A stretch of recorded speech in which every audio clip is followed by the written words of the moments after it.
Factors affecting growth and development. Good day, everyone. This is Maestros TV, and welcome to our educational podcast series on the subject Child and Adolescent Development under our Let Review series and session. Today's focus is a crucial topic for aspiring educators and caregivers: factors affecting growth and development in children and adolescents. Let us begin by clarifying two essential concepts: growth and development. Growth refers to physical changes such as increases in height, weight, and the size of internal organs. Development, on the other hand, refers to changes in function and behavior. This includes cognitive, emotional, and social skills. Growth is largely quantitative. It can be measured. Development is qualitative. It reflects progress in thinking, behavior, language, and relationships. Both are influenced by a combination of internal and external factors. We can classify the factors affecting growth and development into two broad categories. First, internal or hereditary factors, and second, external or environmental factors. Let's talk about internal or hereditary factors first. These are factors that come from within the child. They are mostly biological or genetic. 1. Heredity. The genes a child inherits from their parents affect height, body structure, eye color, intelligence, and even temperament.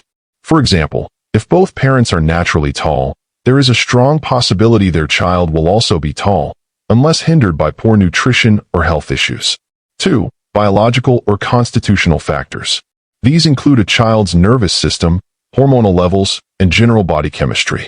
These influence energy levels, coordination, mental processing, and even emotional balance. 3. Sex or gender. Boys and girls grow at different rates and exhibit different patterns of physical and emotional development.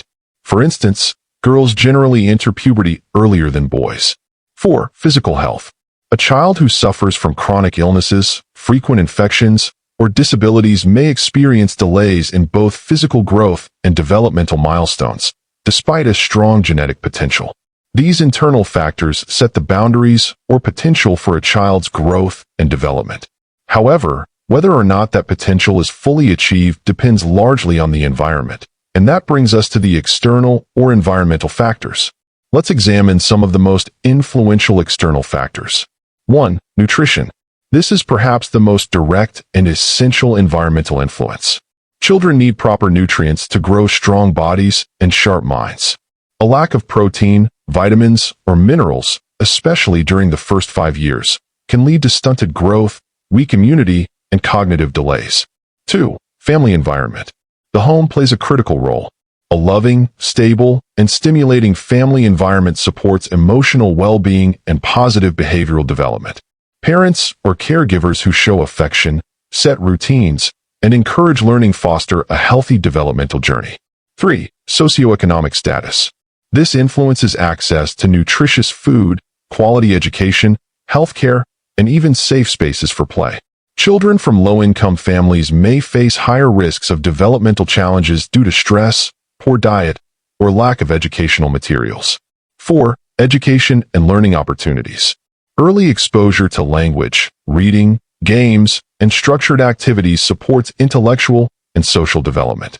Schools that use engaging and inclusive methods help children reach their developmental potential. 5. Culture and traditions. Cultural beliefs shape child-rearing practices, values, and expectations. For instance, in some cultures, children are taught to be obedient and quiet, while in others, independence and assertiveness are encouraged. 6. Peer influence. Especially during adolescence, peers become highly influential. Friendships help shape personality, language, interests, and even self-esteem. Positive peer relationships contribute to emotional and social development, while negative ones may lead to risky behavior. 7. Media and technology. The digital age brings both opportunities and challenges. Educational programs and apps can support learning, but excessive screen time can interfere with sleep, physical activity, and face-to-face social skills. 8. Community and environment. The broader environment, whether it is safe, stimulating, or supportive, also plays a big part. Clean surroundings, access to parks or libraries, and a peaceful neighborhood promote well-being.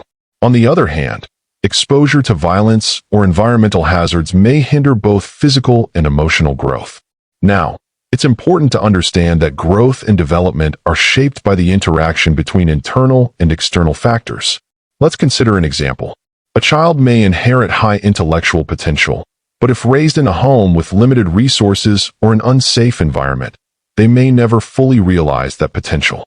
Conversely, a child with average genetic potential may thrive and exceed expectations when supported by strong environmental factors such as quality education and a nurturing home.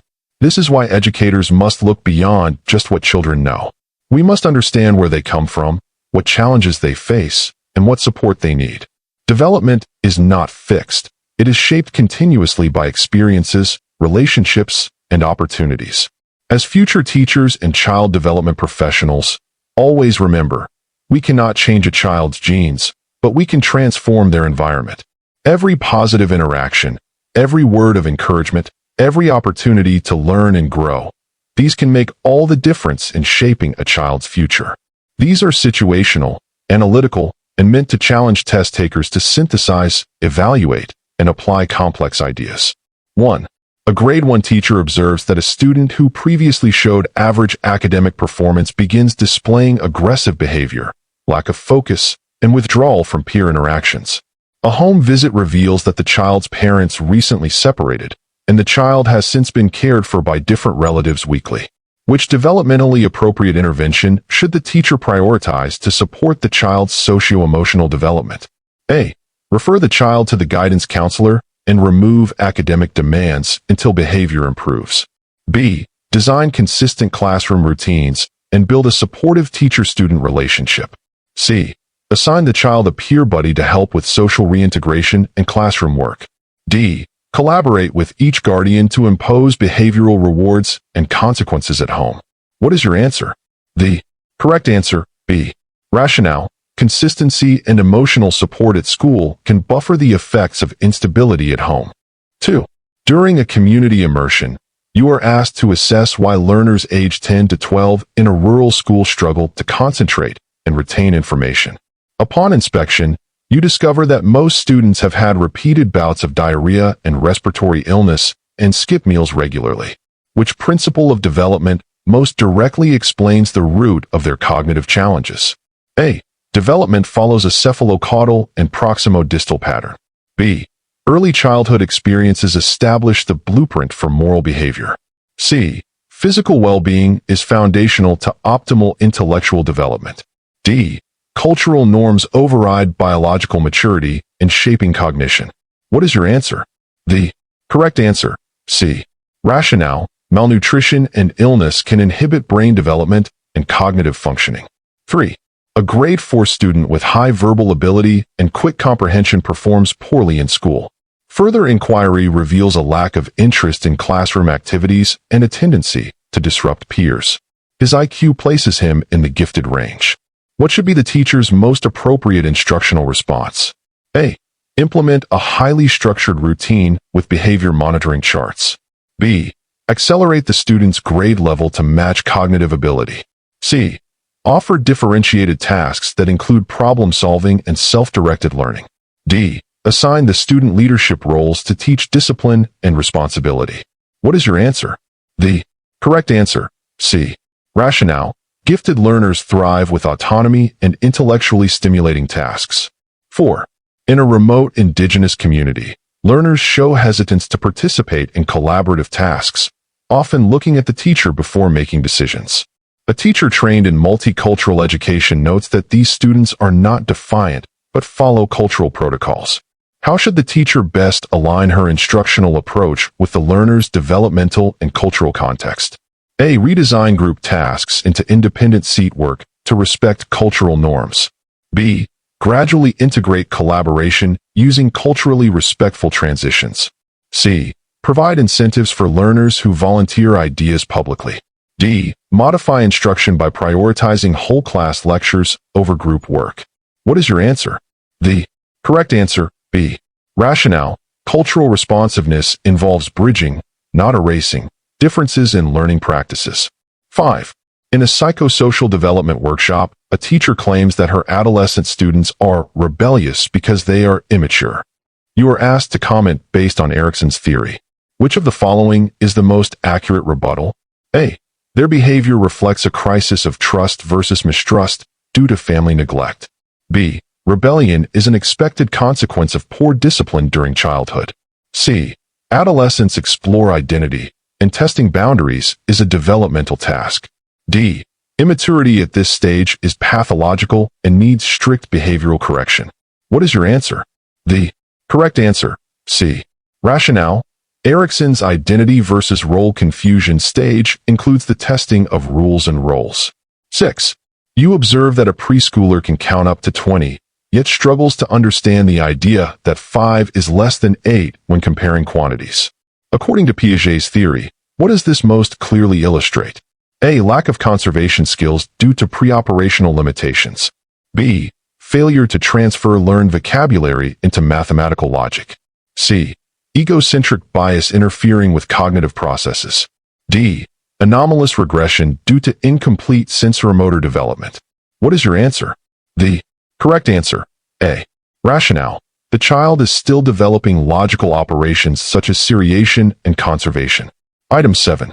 A grade 3 learner from an urban poor community exhibits poor stamina, irregular attendance, and difficulty concentrating in class. Upon investigation, it is revealed that the child works at night to help support the family. Which set of growth and development factors most accurately explain the child's current condition? A. Genetic, nutritional, and cultural. B. Environmental, socio-economic, and emotional. C. Hereditary, moral, and linguistic. D. Biological, moral, and recreational. What is your answer? The correct answer, B. Rationale. The child's developmental delays are influenced by poverty, living conditions, and emotional stress. Item 8. In a study comparing learners from 2 schools, one with complete facilities and low teacher-student ratios, and another with overcrowded classrooms and few resources, significant differences in motor, language, and socio-emotional milestones were found. Which conclusion best reflects the primary factor affecting development in this situation? A. Environmental stimulation plays a crucial role in shaping developmental milestones. B. Hereditary predisposition outweighs the effect of school settings. C. Motivation is the sole determinant of student performance. D. Peer relationships account for most developmental outcomes. What is the answer? The correct answer, A. Rationale. Enriched environments facilitate development. Deprived settings delay it. Item 9. A high school teacher notices a learner who is physically matured beyond her peers but struggles with decision-making and often relies on others for validation. The teacher wants to support her holistic development. Which insight should guide the teacher's intervention? A. Physical growth always precedes cognitive and emotional development. B. Adolescents develop synchronously in all domains if provided proper nutrition. C. Cognitive and emotional maturity may lag behind physical growth due to varying internal and external factors. D. Peer influence alone accounts for the imbalance in growth. What is the answer? The correct answer, letter C. Rationale. Physical maturity does not guarantee emotional or cognitive readiness. Item 10. 2 learners with similar IQ levels show different academic performances. Learner A is well-nourished, lives in a quiet home, and has attentive parents. Learner B is frequently absent, lives in a conflict-ridden household, and lacks support. Which theory or concept best explains their developmental gap? A. Vygotsky's socio-cultural theory on scaffolding. B. Maslow's hierarchy of needs impacting motivation and learning. C. Piaget's preoperational limits in abstract reasoning. D. Erickson's psychosocial conflict of identity. What is the answer? The correct answer is letter B. Rationale. Basic physiological and safety needs must be met before higher-level functioning occurs. That wraps up today's discussion on factors affecting growth and development. We hope this session gives you deeper insight for both your LET review and your future classroom practices. This has been Maestros TV, educational podcast series for child and adolescent development. Keep reviewing, keep reflecting, and keep preparing for the profession that changes lives. Thank you for listening, and see you in our next session.